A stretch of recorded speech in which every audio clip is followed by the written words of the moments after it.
દુકાનમાં કારીગરની જરૂર છે? લાવ જવા દે, ઓમે મારે પૈસાની જરૂર છે. શું ભાઈ તમારે કારીગરની જરૂર છે? જરૂર તો હે, પણ મોબાઈલની દુકાનનો તમને અનુભવ કેટલો છે? મોબાઈલની દુકાનનો તો 5 વર્ષનો મને અનુભવ છે.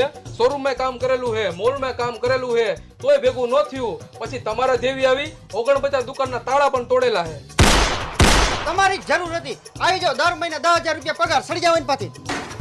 એલા ભાઈ તે આને કામે કાં રાખ્યો? 49 દુકાનોના તાળા તોડીને આવ્યો છે. ભાઈ મહિને ને મહિને 10,000 રૂપિયા આને દેવા પોહાય ના 49 તોડીએ ને 50 આપણો વારો હોય. આપણે તાળા તૂટશે. તમારા કારીગર આઈને પાય પકડાઈમાં. બોલો શેઠ, અહીંયા તું ફોન વેચીને દેખાડ. વટથી વેચું કે પ્રેમથી? નહીં, પ્રેમથી ને વટથી તો ધીંગાણા થાય. તો વાંધો નહીં. મારો આ ફોન વેચવાનો કેટલા આવશે? તારા આ ફોનના પ્રેમથી બેટા, પ્રેમથી. ગ્રાહક ભગવાન કહેવાય. તમારા આ ફોનના 8,000 રૂપિયા આવશે. બસ આના 8,000 જ આવશે. એક કામ કર તું, આવો નવો ફોન મને બીજો અહીંયા કાઢી દે 8,000 માં. આ મને નો ફાવે, હું જાઉં છું.